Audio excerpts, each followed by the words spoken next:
Hi, this is Sam Santana, welcome to the channel.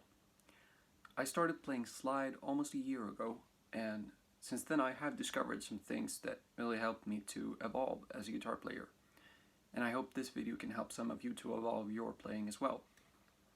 So, I just wanted to show you some cool things that I discovered you can do with the slide. All of the following examples will be played in standard tuning, so you're not going to have to retune your guitar to play along. Unless you're already tuned to an open tuning.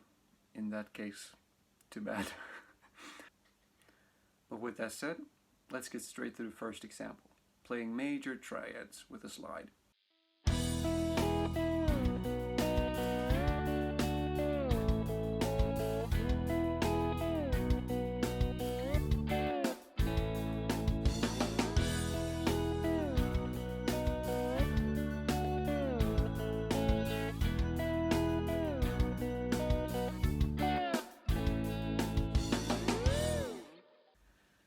So the shape I'm playing here is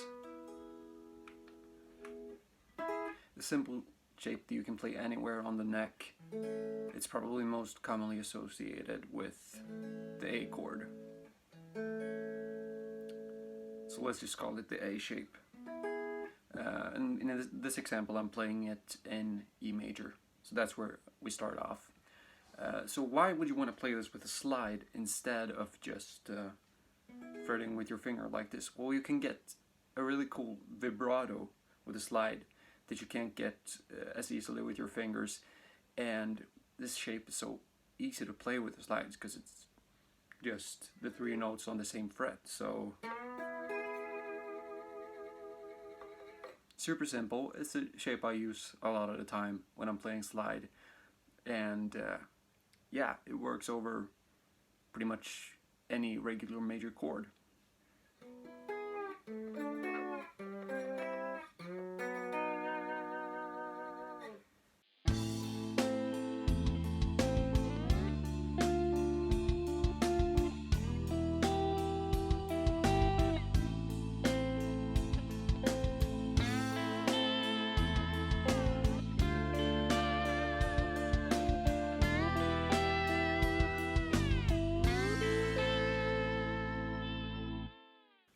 So minor triads can be a bit more difficult. We're going to refer to this shape as the A minor shape. But you can also play the E minor shape with a slide on everywhere on the neck. But the tricky part about this is that you're going to have to fret behind the slide. So it takes some practice for that to sound good, and even I can't do it that well. But it's one way to do it, and another way would be taking the same shape as we played our major triads with, but moving it up to the three highest strings. So that's a minor shape as well, that I played in the example that you can use. So it's not as easy to play minor chords with a slide, but it can work. However, what is a bit easier is the minor 7th shape, because it's exactly the same as the regular major triad that we played before, except that we don't have a bass note here, really. But if we were to add the bass note, it will sound like that. So on its own, it could be either major or minor, but the bass note really decides. So playing in a band or with a backing track, the bass note is what's going to decide what the chord is, and that's true for every chord. So that's a trick you can use as well. So for example, say that you're playing a song with an E major chord going to a C sharp minor. You actually don't have to move your hand between those two chords, because you can just keep it here and it'll sound right. Either way.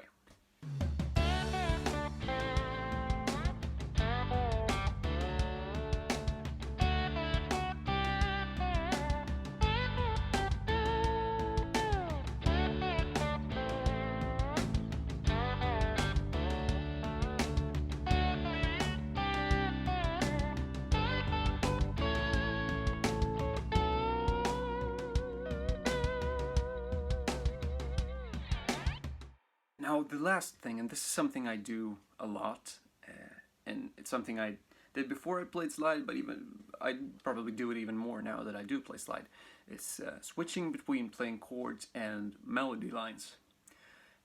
Now this can involve behind the slide playing, but it doesn't have to. It's really about how hard you want to make it, to be honest. It's easiest to do with major triads, but if you feel comfortable fretting behind the slide, it works with minor chords too.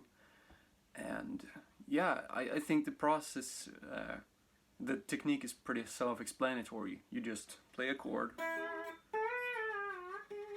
play a melody line, and go to a different chord. It's pretty simple, takes practice, but it's pretty simple and fun concept that I love to use when writing songs or just jamming. I hope you found at least some of these tips useful, and I hope to see you in the next video.